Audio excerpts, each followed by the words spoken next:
Good morning friends, j'espère que vous allez bien.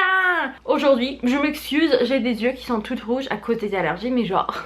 Je sais pas si vous voyez bien avec lumière, j'ai essayé de mettre plein de lumière pour que ça éblouisse un peu l'effet rouge des yeux, mais on dirait vraiment que genre j'ai fumé quelque chose qu'il fallait pas quoi. C'est pas très beau, mais je voulais vraiment vous faire cette vidéo aujourd'hui, comme j'ai mon chéri à la maison, donc comme ça il s'occupe des enfants et je peux enfin filmer en paix. C'est trop bien, donc j'en profite. J'ai eu Marie de la chaîne Sleeping Beauty qui m'a parlé récemment sur Instagram, je lui avais contacté, on avait une petite conversation sympa et elle me pose une question. Est-ce que tu as déjà fait une vidéo sur comment mieux prononcer les mots en anglais? Et je l'ai pas fait sur toute ma chaîne je crois, et je me suis dit ah c'est une super idée. Moi j'ai appris le français bien sûr, mais j'ai enseigné un tout petit peu également l'anglais, et il y a aussi certaines techniques qui sont vues un peu comme universelles, qui recommandent à tout le monde qui est en train d'apprendre une langue, qui pourraient éventuellement vous aider. N'hésitez pas à la partager avec vos professeurs de langue et également le partager avec tous vos amis qui sont en train d'apprendre une langue. Numéro 1, je l'ai déjà dit dans plusieurs vidéos et c'est le seul que j'ai déjà dit dans d'autres vidéos, donc on va en parler rapidement, c'est de chanter. Chanter dans la langue de votre choix. Le fait de répéter les petites sonorités avec les symboles qui s'accordent avec un certain rythme, ça aide beaucoup de personnes, même les petits enfants quand ils vont apprendre leur langue natale. Souvent on les aide à apprendre le langage en chantant, ça aide énormément de gens. Numéro 2, c'est de apprendre à bien écouter avant de prétendre bien parler. En fait, il faut vraiment pouvoir entendre par exemple la différence entre slip et sleep. Ça peut être difficile d'entendre, c'est des mots qui se sont assez similaires. Est-ce que la personne qui parlait, elle a dit chain ou chaîne par exemple? Voilà, il y a plein de mots comme ça qui se sont similaires en anglais ou en d'autres langues. En français, il y a mille et un mots qui ont les mêmes sonorités. Moi, tout ce qui est U ou OU, pendant les premières, je dirais 2 ans que j'étais en France, j'entendais absolument pas la différence. Donc il faut déjà pratiquer à bien écouter le langage, à bien entendre, à pouvoir l'entendre avec votre oreille, les différences, avant de pouvoir vraiment bien les prononcer généralement. C'est une étape qui n'est absolument pas à sauter. En français, j'avais énormément du mal avec les différences entre par exemple au-dessus et dessus. Pour moi, la sonorité c'était le même. Genre je croyais presque au début que c'était une blague quand j'entendais les deux mots et on me disait c'était pas le même mot, que ça en fait ça voulait dire la chose opposée. Et j'ai là non vous vous fichez de moi parce que c'est pas possible, ça c'est le même mot. Il y a aucune différence. Même maintenant j'ai encore un peu de mal à entendre la différence.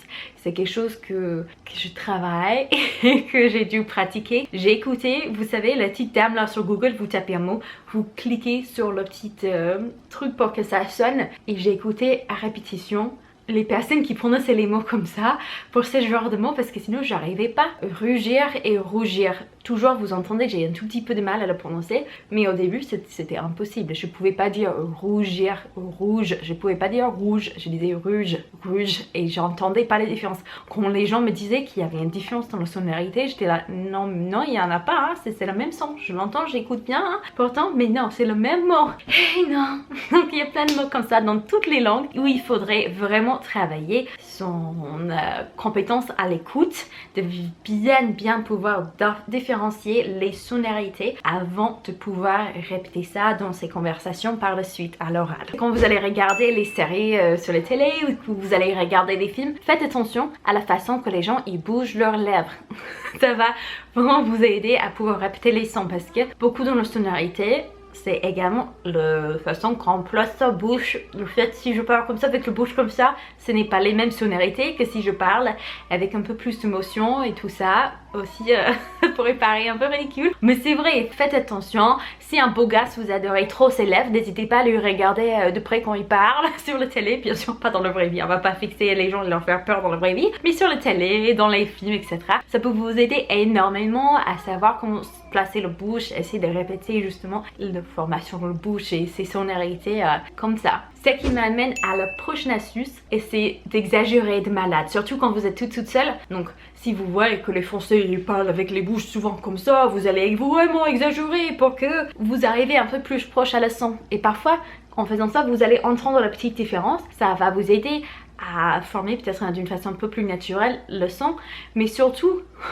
au départ j'avais presque l'impression que je me moquais des gens. J'essayais vraiment de mettre cette astuce en action dans tous les jours en France quand je vivais sur Grenoble, quand j'étais étudiante. Et au début, je me suis dit, non, mais si je parle comme ça, les gens, ils vont croire que je me moque de eux, que je me moque de leur accent. Et en fait, non, ça sonnait pas comme un accent français, mais un peu plus comme un accent français que mon accent quand je parlais comme ça, quand je venais d'arriver, et mon accent américain était très fort. Donc j'ai essayé de copier l'accent français, et même si je ne suis pas arrivée, le fait de vraiment copier et essayer de vraiment copier et exagérer, ça m'a beaucoup aidé à mieux parler la langue et aussi de mieux copier les sonorités. Dans ma tête, j'étais ridicule, mais en fait c'était plus ridicule de vous entendre faire avec cet accent-là. C'est un peu mieux au fur et à mesure, et dans ma tête, ça semblait tellement gros, c'est pas possible, c'est embarrassant, mais non, j'arrivais même pas à avoir l'accent que j'étais en train d'exagérer, c'est juste que j'arrivais à être un peu plus proche de mon objectif.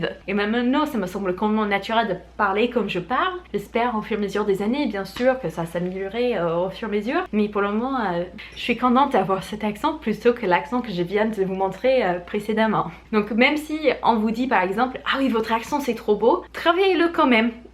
Sinon vous n'allez pas arriver à prononcer pas mal des mots. Et aussi, là vous entendez, j'ai toujours un accent. Là, je fais énormément d'efforts depuis presque 10 ans pour parler sans accent. Donc n'ayez pas peur que vous allez perdre votre petit accent qui vous donne ce petit côté exotique et tout. Ne vous inquiétez pas, vous allez juste être un peu plus compréhensible et ça va être un peu plus fluide pour la personne en face de vous quand vous allez être en train de parler, avoir des vraies conversations. Vous l'avez tous appris à l'école primaire, mais le langage, les mots sont composés des syllabes. Et le fait de casser un mot, le briser dans les syllabes, parfois ça peut vous aider à le prononcer correctement. Vous allez prononcer chaque syllabe à la fois, pratiquer jusqu'à ce que vous arrivez. Et si vous n'êtes pas sûr où c'est le syllabe dans le mot, combien il y a de syllabes, quand vous parlez, chaque fois que vous sentez que votre menton il bouge, c'est un syllabe.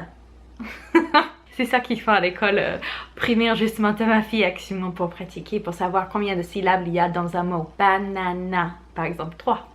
Voilà.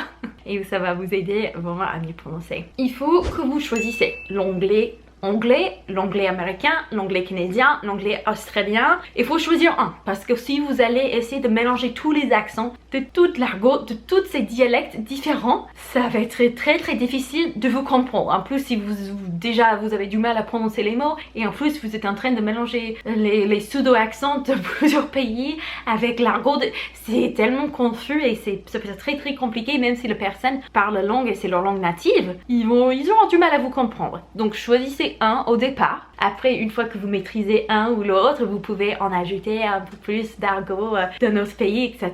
Mais à la base, concentrez-vous sur un dialecte. J'espère que dialecte c'est un mot en français parce que j'arrête pas de le répéter.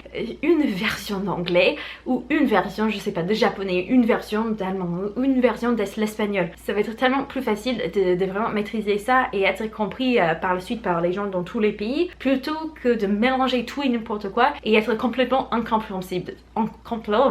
Vous voyez là, il faut que je pratique les syllabes. Incompréhensible. Même pour le bac, c'est un conseil que je donne à tous les élèves qui vont passer leur bac en anglais. C'est quand vous allez passer à l'oral, il faut éviter de mélanger les dialectes, de mélanger les accents. Choisissez un, mettez-vous à fond dans l'apprentissage d'anglais avec cet accent ou avec ce genre d'argot, etc. Et concentrez-vous sur ça. C'est plus facile, comme on dit en anglais, de chasser un lapin que de en chasser 4 qui sortent dans les directions différentes. Si vous allez courir après 4 lapins, vous allez les perdre tous.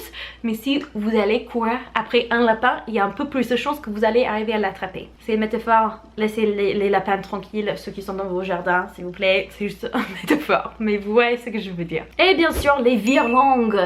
Ça peut être amusant, ça peut être rigolo, ça peut vous faire pleurer quand vous êtes en train d'apprendre une langue parce que ça n'a aucun sens, c'est super compliqué. Mais le fait de les faire et de les répéter doucement et d'essayer de faire un peu plus vite et de vous arrêter, de le couper encore en morceaux, en syllabes, essayer de vraiment faire petit à petit, ça va vous aider à entendre déjà les différentes sonorités et pratique les sonorités qui sont extrêmement similaires mais que souvent vous mélangez. Le fait de pratiquer ce qu'on appelle en anglais les tongue twisters, ça peut énormément vous aider. Le plus populaire, je crois en anglais, c'est She sells seashells by the seashore. Même pour les Américains, c'est super dur à dire. Si j'essaie de le dire vite... c'est n'importe quoi, ça part en cacahuète, hein? Mais si vous allez les répéter dans votre langue cible, c'est bien pour aider vraiment justement à mieux prononcer toutes les petites différences, les nuances de sonorité. Donc pour le fun, je vais essayer de vous en faire un en français. J'ai cherché sur Google comme ça. Si mon tonton sera tendu. That's funny.